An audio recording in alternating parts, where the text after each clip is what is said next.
Assalamualaikum warahmatullahi wabarakatuh. Perkenalkan, saya Alfi Gani dari kelompok 1.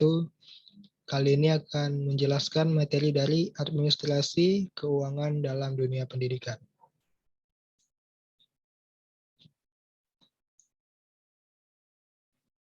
Yang pertama adalah pengertian dari administrasi keuangan. Menurut Albert Schuster dalam Alfafa 2015, administrasi sekolah didefinisikan sebagai seni dan ilmu pengintegrasian secara kreatif ide-ide, material, dan orang dalam satu kesatuan organik atau unit yang bekerja secara harmonis untuk mencapai tujuan yang diharapkan. Sumber pembiayaan pada satuan pendidikan. Menurut Undang-Undang Republik Indonesia Nomor 2 Tahun 1989 tentang Pendidikan Nasional bahwa pengadaan dan pendayagunaan sumber daya pendidikan dilakukan oleh pertama dana dari pemerintah, yang kedua dana dari orang tua siswa, yang ketiga dana dari masyarakat, dan yang keempat dana dari alumni. Dana dari pemerintah disediakan melalui jalur anggaran rutin dalam daftar isian atau yang disebut dengan DIK yang dialokasikan kepada semua sekolah, dan ini biasanya disebut sebagai dana rutin.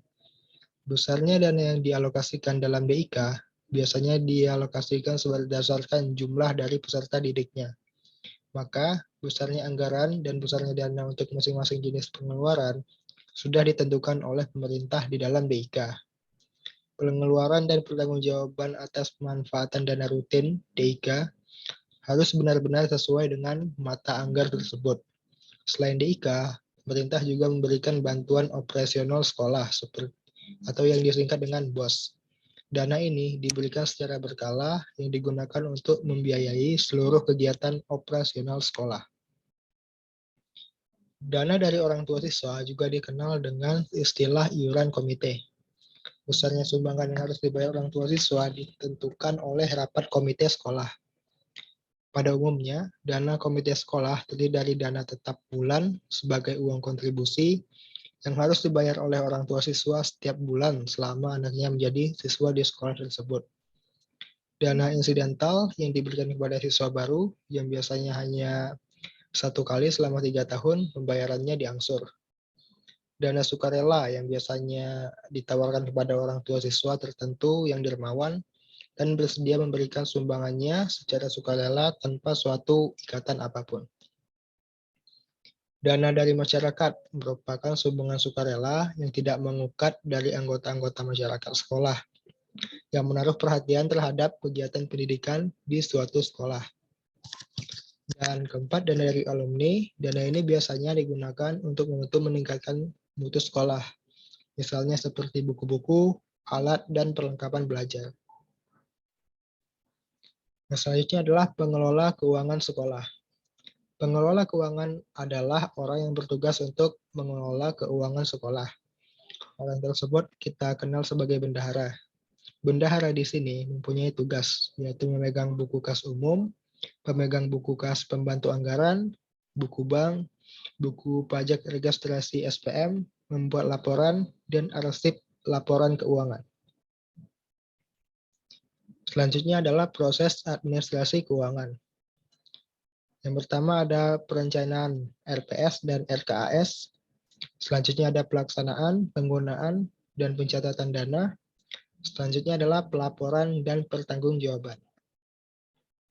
Yang pertama, perencanaan RPS dan RKAS merupakan salah satu wujud dari manajemen sekolah yang sangat penting yang harus dimiliki sekolah sebagai panduan dalam menyelenggarakan pendidikan sekolah, baik dalam jangka panjang, menengah, maupun jangka pendek. Tujuan dari disusunnya RPS adalah menjamin agar perubahan atau tujuan sekolah yang ditetapkan dapat dicapai dengan tingkat kepastian yang tinggi dan risiko yang kecil. Yang kedua, mendukung koordinasi antar pelaku sekolah. Yang ketiga, menjamin terciptanya integrasi, sinkronisasi, dan sinergi baik antar pelaku.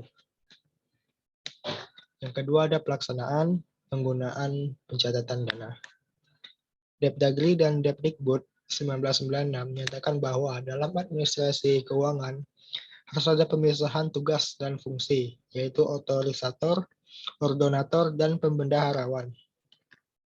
Otorisator adalah pejabat yang diberi wewenang untuk mengambil tindakan yang mengakibatkan terjadinya penerimaan atau pengeluaran keuangan. Ordonator adalah pejabat yang berwenang yang melakukan pengujian dan memerintahkan pembayaran atas segala tindakan yang dilakukan berdasarkan otorisasi yang telah ditetapkan.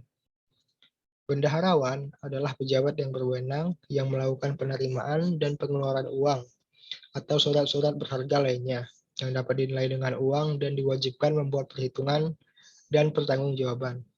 Penggunaan uang mestinya sesuai dengan alokasi anggaran yang sudah ditetapkan sebelumnya.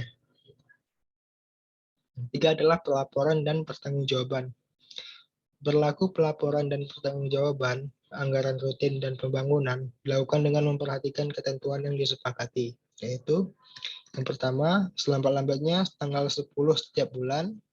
Yang kedua, apabila tanggal 10 bulan berikutnya SPJ belum diterima oleh bagian keuangan sekretariat daerah, maka tanggal 11 dikirimkan surat peringatan pertama. Apabila sampai tanggal 20 bulan berikutnya SPJ belum dikirim juga ke bagian keuangan sekretariat daerah, maka dibuatkan surat peringatan kedua. Yang keempat, kelengkapan lampiran SPJ. Yang kelima, bukti pendukung atau lampiran SPJ. Yang selanjutnya adalah peran guru dalam administrasi keuangan sekolah. Penanggung jawab biaya pendidikan adalah kepala sekolah.